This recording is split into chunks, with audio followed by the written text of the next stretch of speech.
Welcome, everybody, to the first episode of the Confident Cyber Marketer series. I am here with a very special guest, the one and only Ben Siegel. Ben, welcome. Danny, we're back in the studio. We are doing it. We're in New York City.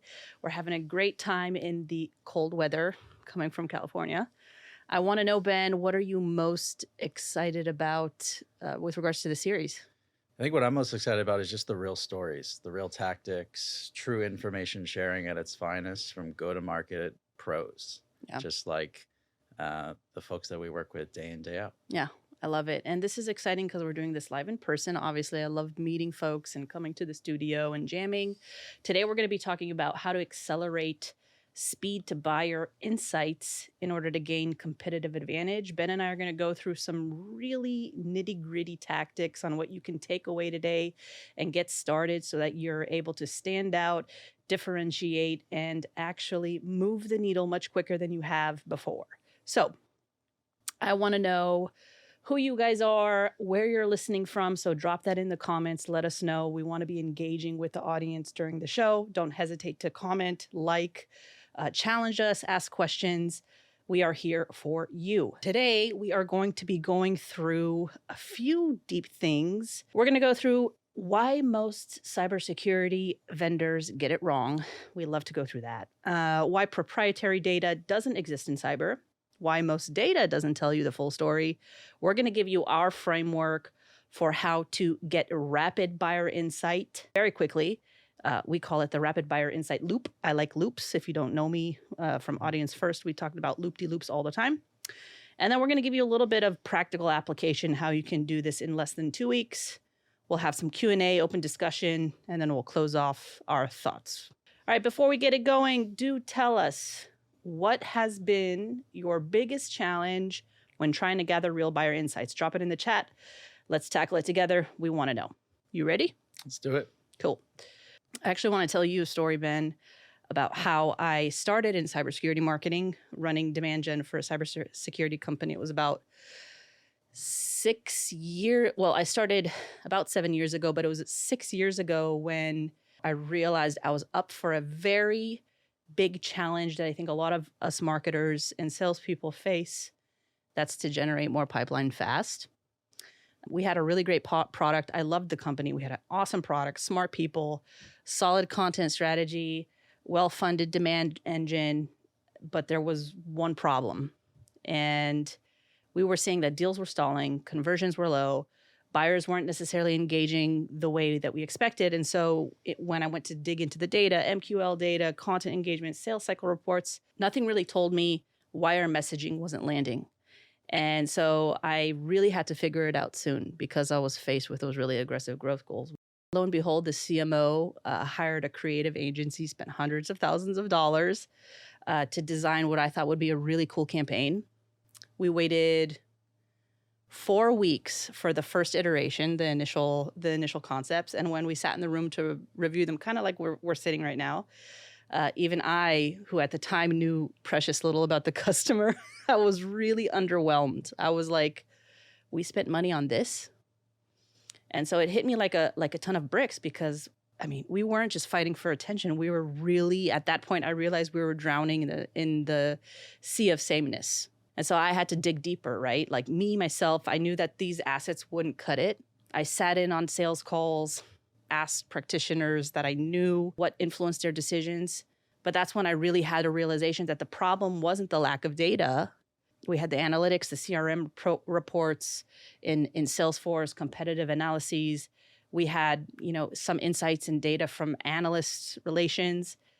But the problem was that none of that actually told me what mattered to the buyers. And most importantly, I didn't really know how to operationalize that data quickly. Before I move on, I actually do want to know from the audience, how many times have you seen vendor messaging really fall flat? Have you seen messaging that sounds the same? Can you recall a tagline or an example from a cybersecurity company that actually stood out? That's something that we want to know, so drop it in the comments. Moving forward, instead of launching a campaign based on gut instinct, I did something completely different. I bypassed my CMO and I just started picking up the phone and started talking to cybersecurity buyers myself, and my life completely changed. And not just our customers, right? Not just direct customers. I was talking to CISOs who have never heard of us. I was talking to security engineers and architects who were rejecting our demos. I was talking to decision makers who chose competitors over us. And so within 2 weeks, after 10 interviews, I realized that, buyers weren't connecting with the value prop because it didn't speak to their real concerns. The language we thought which was persuasive was setting off red flags. And the real champion, this was interesting, the real champion of our products and services wasn't the CISO, which we thought. It was actually the security architect. They had more influence on the buying decisions than we thought. So we pivoted really fast and we positioned, actually, instead of doing something super creative and flashy, we actually just kind of humanized the brand and positioned our practitioners internally as on the same level as the actual buyer. They're going through the same problems. Not a brand, no fancy cars or F1s or no floofy ads, but just the people. So we rewrote everything to mirror exactly the buyer words. We optimized the campaigns for right personas, gave a new sales narrative that also addressed objections before they actually came up, which resulted in higher conversion, faster sales cycles, and more empowered people internally too, and more qualified pipeline, which was great. And all of that just because we just didn't guess, right? We actually followed insight quickly. We pivoted fast. We didn't think of huge fancy reports. We just took the trends and the signals and moved with it. We did that all because we got closer to the buyer much, much faster. So I'm going to pause there and I want to hear what you think about that experience, given where you sat for years on the analyst side. What are you thinking about that backstory? So I think there's really cool learnings there. One is, I think one tactic would be if you do work with a creative agency or you work with an outside firm and they're making recommendations, whether it's messaging and positioning or campaign focused tactical things, like ask how they came to that messaging, right? Like what data points do they have that led to this type of positioning work? And so I think what I would be fascinated with is, are they going to say, hey, I did 10 interviews with CISOs and security engineers or security architects, and this is why we're making that recommendation. I think for a lot of listeners, they'll probably find, a lot of outsourced agencies don't have access to, firsthand data sets. They probably serve multiple clients, multiple vendors, and they figured out, okay, this is what's starting to work or what other clients have found, they're happy with, and they just sort of, replicate that across multiple clients. I think the other cool learning is just hearing you talk about it, the confidence, right? The confidence in, I know we're going to position ourselves this way. I know we're going to message ourselves this way because I did the interviews. I did the work. I know exactly who said what. Whereas most organizations, like, it's a lot of guesswork. It's a lot of, I think it's this, or maybe it's top-down leadership saying, this is the right way we should position ourselves or message. And, that's totally fine. But I think when you're building a team and you have go-to-market operators who are, executing a strategy, how do you build confidence in your internal teams around, oh, this is why we're positioning this way. This is why we're messaging. Because we have the data points to show for it. And so the whole team is actually rowing in the same boat based on data, not based on maybe what competitors are saying or based on what, trends we're hearing in the marketplace or what traditional analyst firms are mentioning in reports as some of the traditional messaging. Yeah. All right. So let's drill down into the core of the conversation. I do want to know from your perspective, why do you think speed to insight is a competitive advantage? I think it is like the most important competitive advantage. I know we're biased in saying that, but I think the data points will show in the success stories we're seeing. So I love this quote, which is, the best time to execute was yesterday. The second best time to execute is now. Yeah. And, in business, delay is a time killer.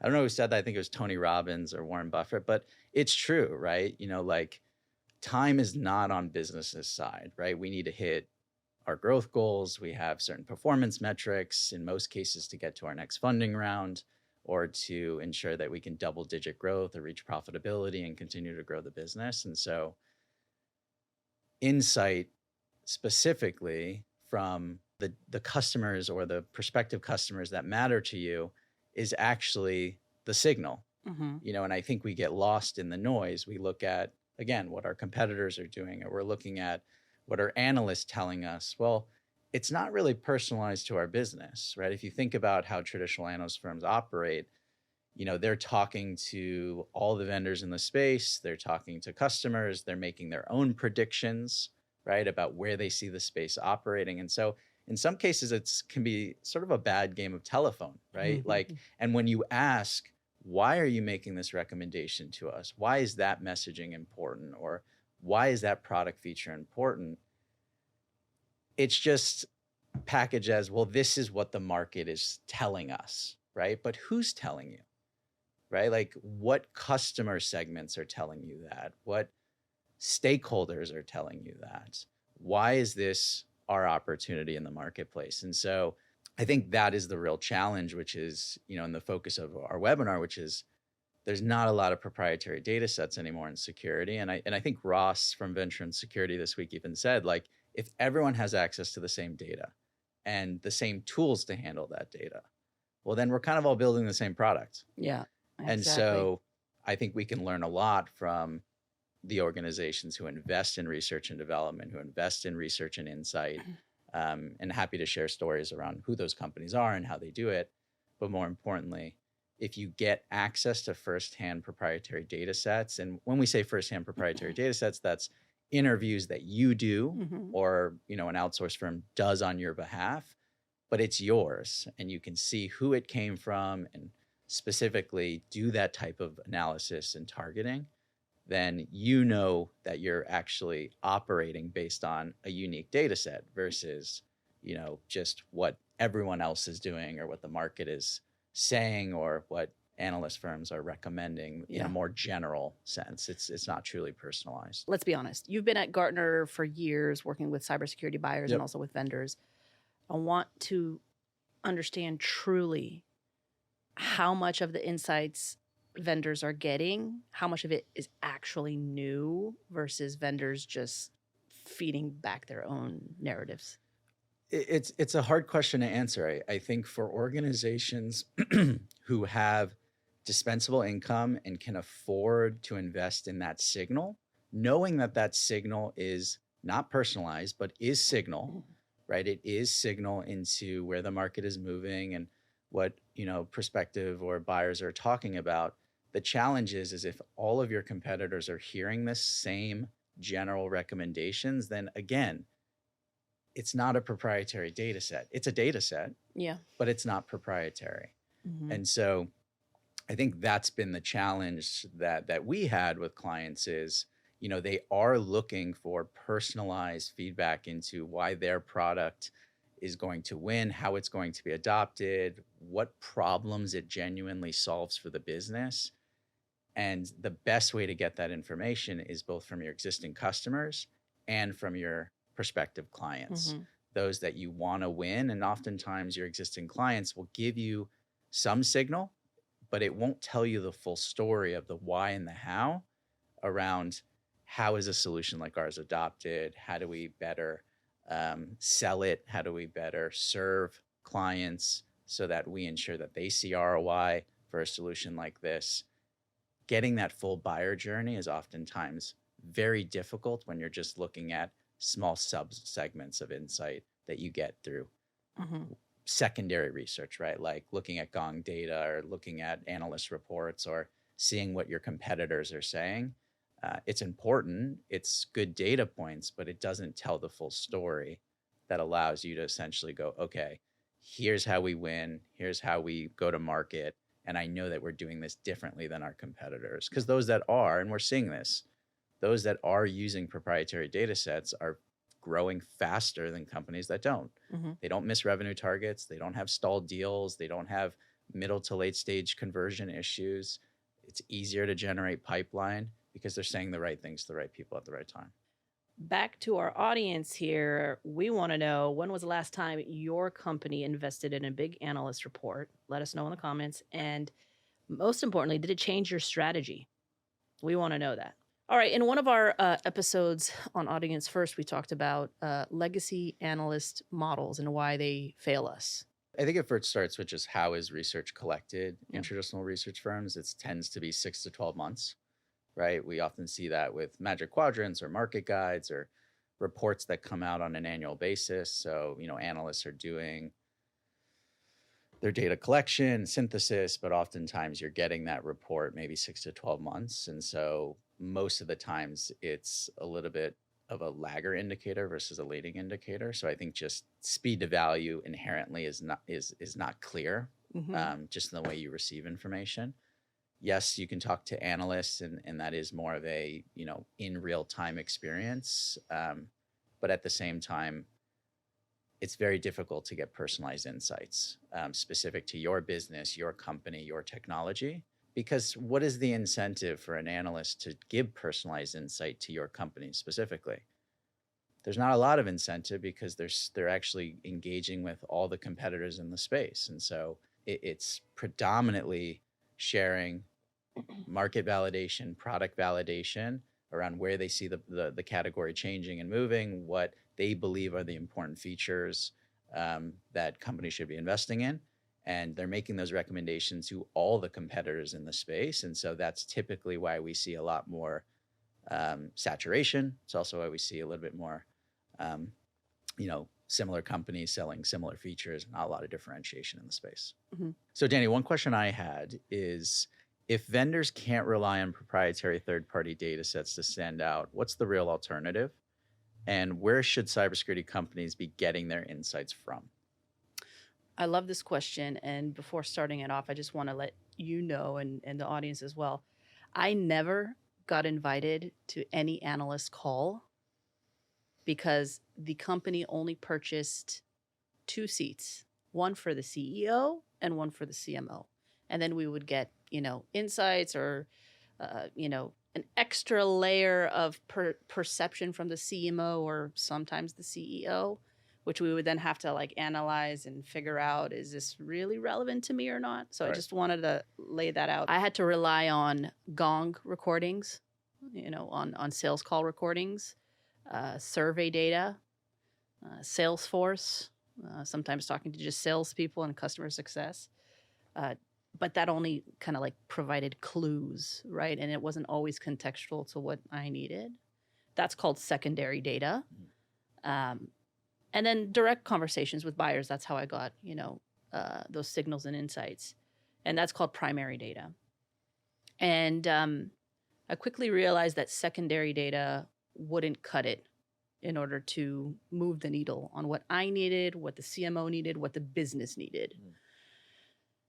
Because the thing is, those sales calls, the Salesforce dashboards, the social data, it only tells you what happened. It doesn't tell you why buyers made decisions or how to change those decisions. And if you only listen to sales calls, you're only hearing the end of the buying journey, the buyer's journey. You're not hearing how things have led up to that. What are the triggers, the decision criteria, the experiences that they had researching along the way. And so without that primary data, you're still kind of left guessing and not strategizing. You're making assumptions, but it's hard to back up those assumptions with real strong insight and do it quickly. So then you're back to this vicious cycle. I want to know from the audience, how do you gather your buyer insights? Is it through analyst reports? Is it through the sales calls, social media? Let us know in the comments, because I want to know if you have the same experiences that I have. So one common statement that I hear from our prospects and clients as well is, oh, okay, yeah, well, we already do primary research. We talk to our customers, our direct customers. And I think that's awesome. That's great. But I don't think it's a replacement for talking to your ideal customers, your buyers. It's not the same. So I do want to break down what the difference is quickly between customer research and buyer research. So to be very clear, customer research is studying the existing users and using that to improve the customer experience and increasing that retention. And buyer research is studying your ideal customers, your buyers, your prospects, who are decision makers and influencers within the organization before they buy, right? So I think you need both to really effectively and most importantly, efficiently market and sell in cybersecurity. I think the also important distinction is customer research actually formulates hypotheses that buyer research can actually solve and answer. That's a good point. Right. Yeah. So if we're, seeing in Gong data why a certain customer bought the solution, or, what problem it's solving, and we're starting to look at some of these signals and we just don't fully understand the problem. Mm-hmm. We hear the problem, but we don't really understand why the problem persists, who owns the problem, what this problem means to the business. And yes, you should be asking those questions because they can be valuable for retention and valuable to really understand, what is the destination your customers are looking to get to. Mm-hmm. But oftentimes it comes in signals, in quick hits, and, without a full story. And so with the clients that we work with, they oftentimes know the problem really deeply. They have these hypotheses or questions that they're trying to validate. And, it's hard to sometimes validate with customers. And oftentimes you want to be focused on, meeting their outcomes and not bringing them into like decision making and kind of like, data gathering. But if you can take the questions that customer research is creating and use those questions in a buyer research focus, you get the full story because it's actually telling you more about, okay, why does this problem persist, and why does practitioners care about it, and how is this problem different in other organizations? For a lot of clients we work with, they're looking to figure out new customer segments or new targeting and segmentation. And so your existing customers tell you one thing, but we need to grow as a business and we need to figure out how to serve more customers and be more valuable to the marketplace. And oftentimes new market segments, new product features, new customer segments is really where buyer research can really thrive. I like that you mentioned new customer segments. Yeah. And even validating your existing customer. Like, are we targeting the right people? Very foundational question. Right. We have a client who needs to assess that, right? Yeah. They do that on a quarterly basis. Yeah. And we believe all clients, whether they work with us or not, should be testing that Yes. on a quarterly basis, no matter what. Yeah. So that they have the confidence to execute. Yeah. And we're not in guesswork, or we're not, in a hope and pray. Right? Imagine, just think about this question, how costly it is for the business to be targeting the wrong people and building products for the wrong people. How much time and money goes because of that critical mistake. Enough FUD for now. I do want to shift into the practical and tactical part of the conversation. How do we get buyer insights quickly to make those best decisions for our business? So over the past few years, I've really refined this strategy and these tactics into a really effective framework that I want to share with you today for gathering and operationalizing fast, actionable insights. And this process hasn't just helped me in regards to standing out or building trust with security buyers, but it's really earned me a seat at the table internally, shifting marketing from a cost center to a really strategic growth driver. So we're going to go through a few steps for the Rapid Buyer Insight Loop. This is what I'm going to call it, the Rapid Buyer Insight Loop, RBIL, RBIL. This is really designed to cut through the noise. It's going to eliminate the guesswork in terms of messaging, positioning, campaigns, products. It's going to help marketing, sales, and product teams move in lockstep with buyer.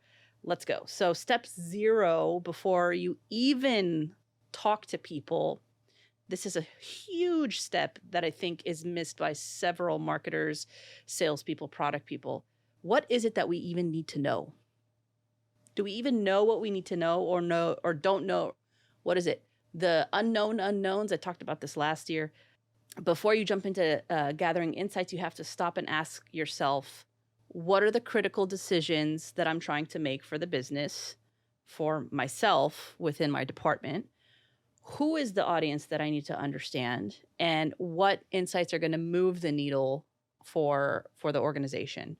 So some things that you can look for with regards to critical decisions that you're making. Is it refining messaging? Is it optimizing your sales pitch? Is it optimizing product roadmap and innovation ideas? With regards to your audience that you need to understand, is it existing customers, right? With regards to retention, expansion, and advocacy use cases. Is it potential buyers, which we advocate for all the time? Is it loss deals, which is huge segment for loss analysis. And then with regards to specific insights that will move the needle for your business, you could look at trigger events. Why are they even searching for our solution, which I love to go through. Credibility factors, what makes them trust or dismiss us, which I also love to go through. I think the most important is really emotional and business motivations. What is the intrinsic and extrinsic, I can never say this word, but extrinsic motivation of the customer, and like what messaging actually speaks to them. So that to me is the most critical step. And I think the reason why research takes so long, and this is big air quotes, so long, seemingly so long, is because we skip that step and we just automatically start talking to our buyers without really knowing what it is we need to figure out. Yeah, I think the easiest framework is like, do you know what the problem is? Like, are we aware of the what, right? Oftentimes it's like we miss revenue targets, or prospects are ghosting us, or we can't get meetings, right? And so we're like, okay, I understand the what. Do we know the why and the how that's happening? Yeah. And so that is, I think, where, we find the challenge that clients have is really formulating how do we get to the why and the how to solve for it. But it has to be very clear. You're solving a business problem. You do research to solve that problem. And the best organizations in the world do this. I mean, look at Amazon. Amazon spends hundreds of millions, billions to essentially do this in-house. They have insights and strategy teams where the business says, this is a burning problem and we don't know why it's happening. Go figure it out. And so we can learn a lot from the biggest companies in the world who understand that this feedback loop is so important to their growth, figuring out business problems and then using qualitative analysis to solve for it. And they have internal teams that do this. And so we're noticing that, the best companies in the world are doing this. So how do we make that playbook accessible to really the emerging and mid-market companies who really need that more? Because those companies have found really established product market fit. And a lot of other companies are either not, have product market fit and are looking to accelerate that, or, on knocking on product market's door and still trying to refine and figure it out. But I think that's been the challenge, is going from the what to then the why and the how. 100%. And I think the speed hack for step 0 is not to boil the ocean over, right? Yeah. Just pick one key question and then get that answered. Exactly. All right. Step 1, now we're getting into the juicy part. Identify and then prioritize who it is that you're going to have conversations. I don't think you need to do this across several weeks. Focus in on week 1, those 5 to 10 conversations, who you should be talking to, not just customers, again, the potential buyers, how to find them quickly. Really, I think, figure out in general who's coming on the sales calls. So take a look at the sales data, the win-loss data, LinkedIn conversations perhaps, and then offer kind of those low friction interviews, 30 minutes, no sales pitch, and then use those warm intros through existing customers or partners or even sales teams or peers in the industries. In the industry, you can come to me if you want a warm intro. Happily, we'll make that. Or you could just use CyberSynapse, shameless plug. Speed hack here, if you can't get on those live calls, send a 3-question, LinkedIn message or, an email survey. That's a qualitative survey. So step 2, extract. This is an important part. Extract the buyer insights, which are actionable. Okay. Again, go back to figure out what it is you're looking for, whether it's decision triggers, emotional drivers, or friction within the buying process, and then kind of bucket those into themes. Look across the data that you have. You can even use AI tools to do that and figure out across the conversations, what is most saturated, what is kind of the most common theme there, and then highlight those patterns, right? And the speed hack here is just don't wait for the full analysis. If you hear something 3 times, it's a trend, use it. Or share those insights with the sales team or your leadership team. Like, just better shareability of data and what we're learning in real time is going to be effective across the organization, right? So, yes, it's important for the person who's doing it, who's trying to solve that business problem, or marketing's role in helping the company better understand, are we saying the right things to the right people? Do we really understand how people buy? But there's so many stakeholders in the organization who need this data, and it's cross-functional as well. So make it cross-functional for the team and make it easy. Yeah, 100%. And then I think the way you can do that, and this ties into step 3, is creating like an insights brief, right? A 1-page summary of key trends.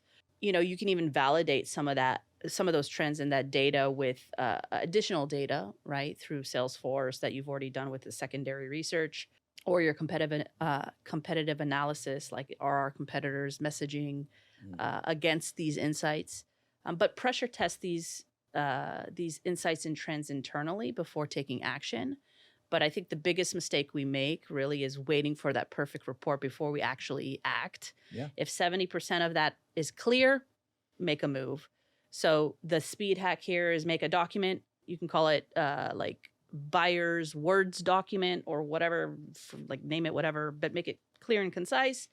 Cut out the internal jargon, use direct quotes from interviews and in messaging. That will move the needle so quickly for you. It's insane.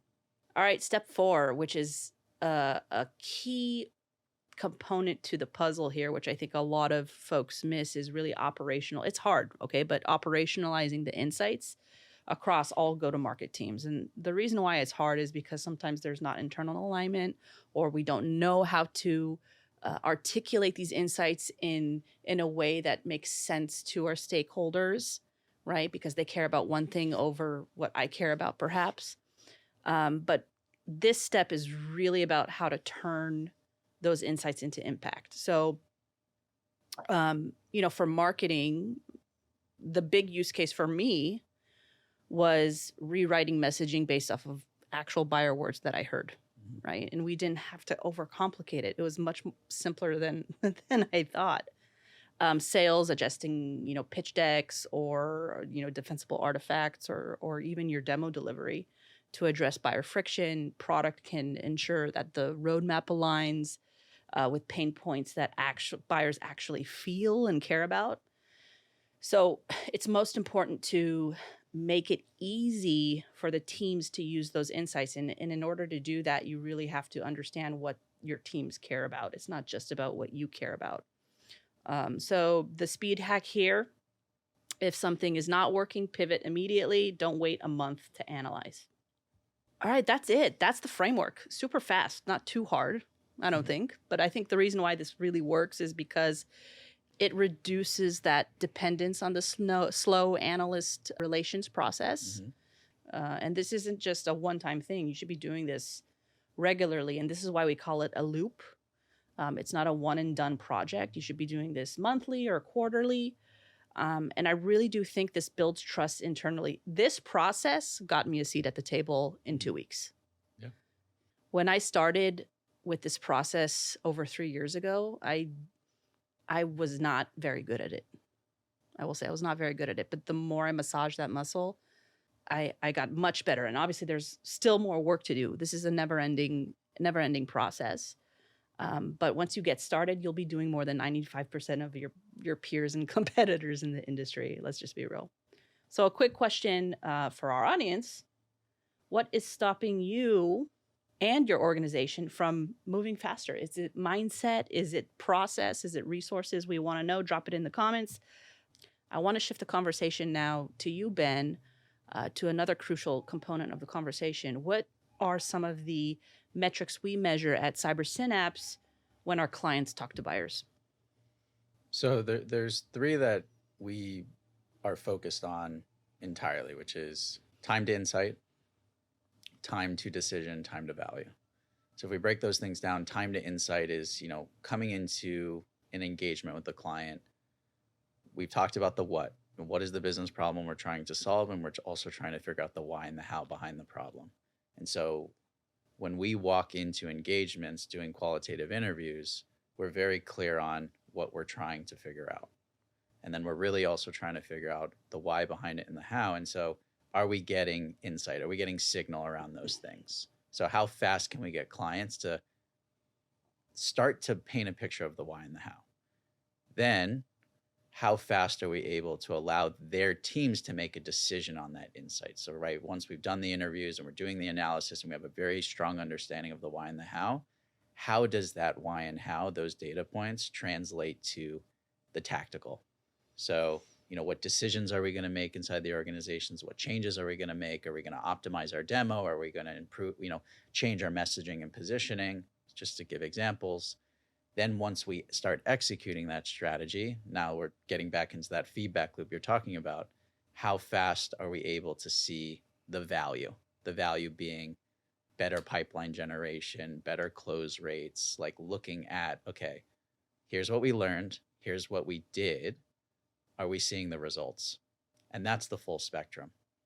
And so, we break it down by how fast can we get clients to insights? We aim for 2 weeks. Mm-hmm. How fast can we get them to make decisions? A little longer than 2 weeks, because ultimately, we're making recommendations and we're helping improve some of these tactics, but it needs to be driven by the org. We need stakeholder alignment, and ultimately, marketers need to execute, salespeople need to execute.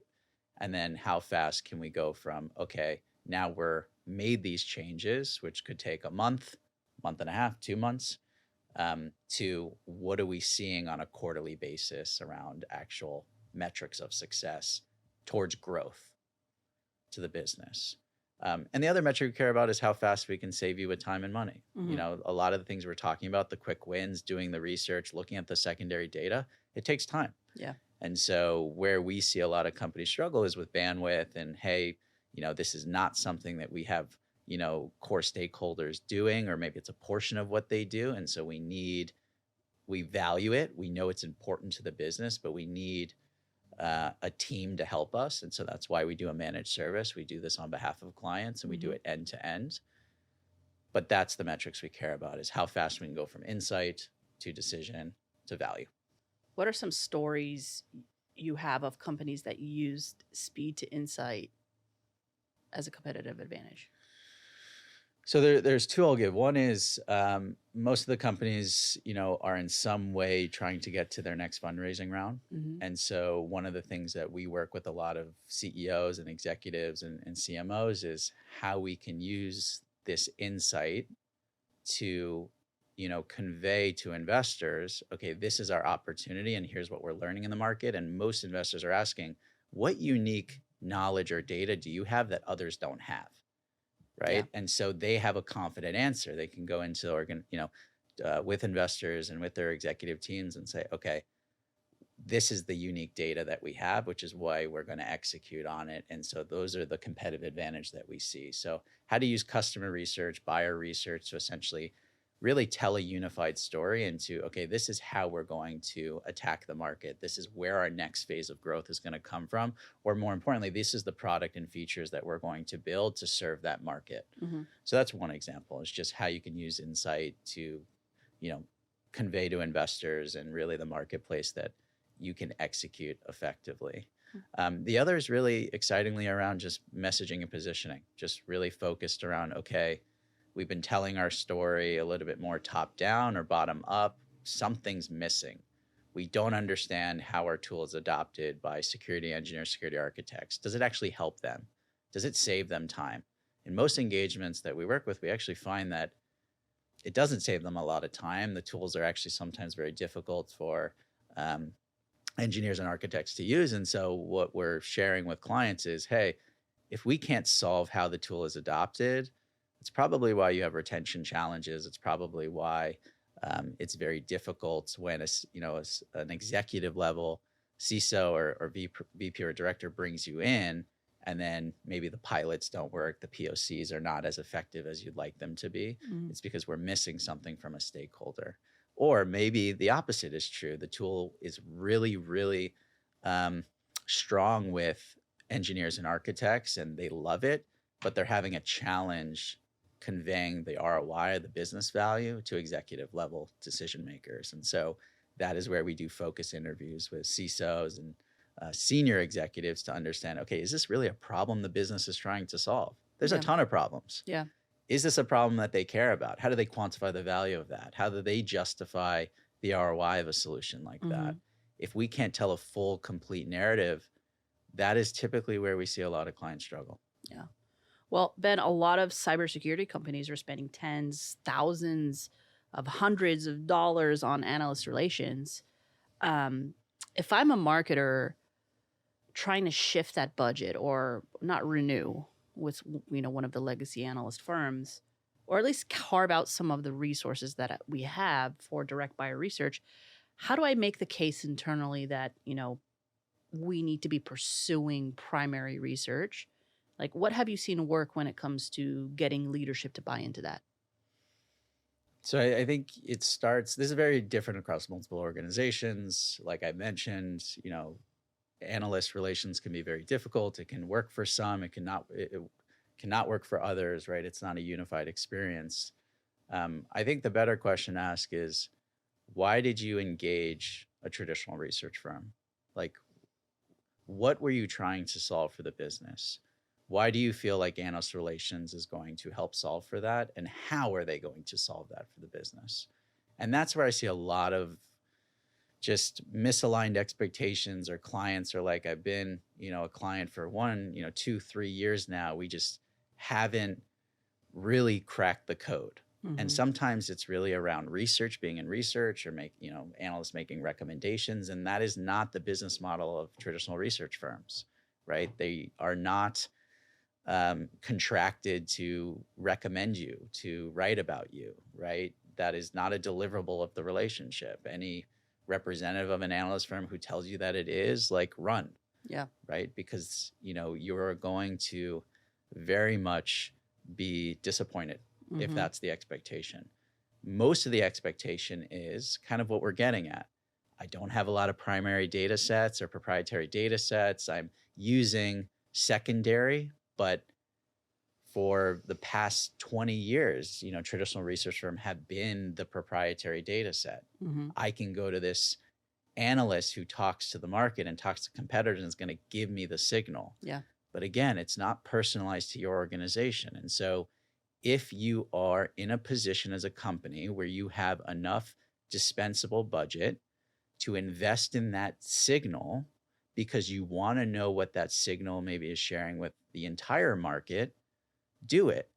But if you are making a decision between, I need really strong proprietary data, but I also don't really know how to execute on it, then you're going to be executing on generalized advice, which is sort of why we see a lot of similar messaging, similar solutions.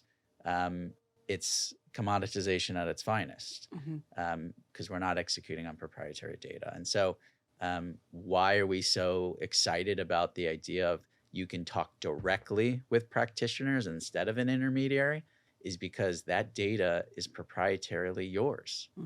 You can segment it. You can actually, see the person behind it and understand why they're telling you, how your solution solves their problem, or more importantly, how they adopt solutions. Or, it's direct, it's trustworthy, it's unbiased. 100%. And you can stand behind it. It's clear as day. Amazing. I couldn't agree more. We are at the end of the session, so I do know your time is valuable. We want to thank you for joining us today. If this resonated with you, keep in touch with us. You can connect with us on LinkedIn. You can follow us, or if you have questions, don't hesitate to reach out. If you do want to learn more about CyberSynapse, and if you're ready to ditch the traditional analyst model and get real insights from real key decision makers, let's talk. Send us a message on LinkedIn or visit our website, cybersynapse.io. Schedule a quick call. And if you want the first movers playbook with the RBIL loop-de-loop framework, we just named that on the fly, I will link that in the comments as well. We'll share it with you happily. Your buyers aren't waiting, so why should you?